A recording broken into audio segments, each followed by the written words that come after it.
speeding, Sophie. All right. Lenita, when you're ready, go ahead and slate for the camera. You'll have 4 minutes, and I'll be counting you down over here. Oh, let me take my glasses off. All right, Lonita Cook, KCTV 5. Hey, good morning, guys. Good morning. All right, so I have to be honest with you up front. I've never seen The Exorcist. That's okay. So this is my introduction into the world. Oh, very good. My mother forbade me Wow. from watching it. So I got to ask, how old were you the first time you saw it? I think I was like 12. I was 15 in a public library watching it in a cubicle with headphones on. Oh my God. Why did you go sit? Why? Because my parents wouldn't let me see it. Exactly. Good course. parents. Yeah. Good parents. The quickest way to get your child to see The Exorcist is tell them they can't see it. And so for me, of course, the idea of demonic possession is very difficult. But for me, watching the film last night, I realized I have children.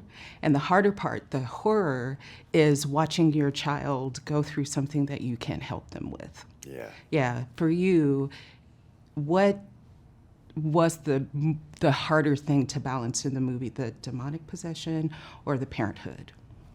Well, that's the balance of the movie. You know, as a parent of, I have 12-year-old twins, and so you go through that period where you with something wrong, and you look to what the answer might be. And when people are uncertain, you're looking to everything from the spiritual to the clinical to try to figure it out. Like, and that's what this movie explores, of the power of suggestion versus absolute faith versus lack of faith, and how these balance with technology and the latest and greatest of education to try to figure out how we can help these kids.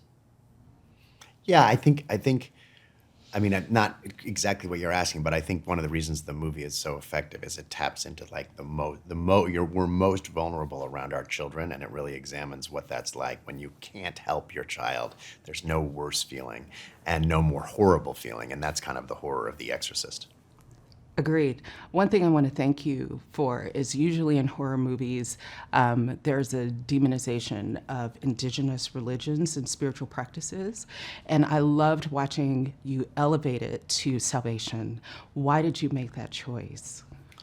To me, it felt honest, and in every spirituality, every tradition and ritual and ceremony of these healing processes have always been fascinating to me. So we got like the opening scene as a real Haitian priestess, and she's doing what she did as a blessing for a baby, and so we're just there with a camera. We do it in one take, and we try to capture the honesty, the authenticity of it, and that's the story we're here to show, the exploration of religions, not bringing any sort of judgment or critique to it, but just let people be free to believe.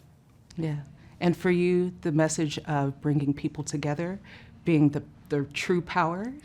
Yeah, I like that. I like the theme of the only thing that can conquer evil is to cooperate. I thought that was a great message in the movie. I need you to go deeper into that, to cooperate. Got to work together, even if we believe different things, or have different beliefs. That the way to overcome obstacles is to work together. Yeah, agreed.